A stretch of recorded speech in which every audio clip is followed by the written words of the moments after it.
समोर विनाकारण गर्दी करू नका, दर्शन घेऊन पुढे चला. स्वामी भक्तांना नको सूचना आहे, चला पुढे. वाटेत थांबू नका, गर्दी करू नका, दर्शन झालेले चला.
स्वामी समर्थ महाराज की जय. स्वामी समर्थ. नमस्कार, मी दिनेश वाकोडे. आज आम्ही श्री स्वामी समर्थ अक्कलकोट महाराजांच्या मठामध्ये इथे प्रवेश केलेला आहे.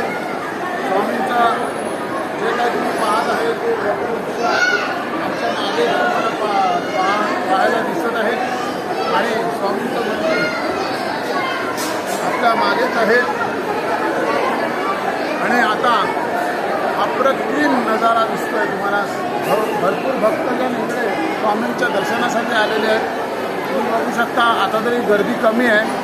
कधी कधी एवढं गर्दी असते की इथे पाय ठेवायला जागा नसते. ह्या प्रकारची इथे गर्दी असते. माझ्यासोबत आमचे वडील श्री विजय काशीनाथ वाकोडे यांना देखील मी घेऊन आलेलो आहे. आणि माझ्यासोबत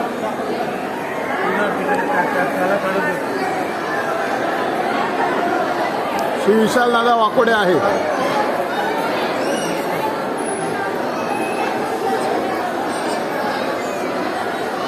काय म्हणणार आपण स्वामी समर्थ मंदिराबद्दल आणि महाराजांच्या दर्शनाबद्दल? का अजून तुमचं दर्शन झालं आहे का नाही झालेलं आहे? आता व्हायचं आहे. अच्छा, म्हणजे मंदिरात प्रवेश केलेला आहे पण आता दर्शन व्हायचं बाकी आहे. त्याचं कारण काय? तुम्ही बघू शकता की इकडे गर्दी किती पडलेली आहे. अक्षरशः भरभराट गर्दी आहे. लोकांची एवढी गर्दी आहे की स्वामींच्या समोर उभारायला जागा नाही आहे लोकांना. अशा प्रकारे गर्दी आहे. तरी देखील दर्शन होणार हे 100% आणि चांगल्या पद्धतीने. तुमचं काय म्हणणं आहे? माझं असं म्हणणं आहे की कसं आहे की प्रत्येक वेळेला एक माणसाची एक ओढ असते की त्यांचं दर्शन कधी व्हावं. आणि आपण वारंवार हेच विचार करत असतो की स्वामी प्रत्यक्ष आम्हाला कधी बोलून घेतील आणि आपल्याला दर्शन देतील. आपण मुंबईला राहतो पण त्यांची ओढ इथे आज अक्कलकोटला असते.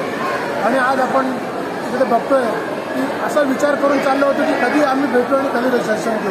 पण एवढ्या टायमानंतर आज एक विचार आला आणि योगायोग स्वामींनी आम्हाला बोलून घेतलं. आमच्या वडिलांसोबत मी आज माझ्या भावासोबत सगळ्यांसोबत मी आज इथे दर्शन करतो आहे. फार आनंदाची गोष्ट आहे. असंच स्वामी मला नेहमी मला बोलत राहावे आणि त्यांची सेवा मला करण्याचा वारंवार मला मोका देणं ही मी फार विनंती करतो. धन्यवाद धन्यवाद धन्यवाद धन्यवाद. जय जय श्री स्वामी समर्थ.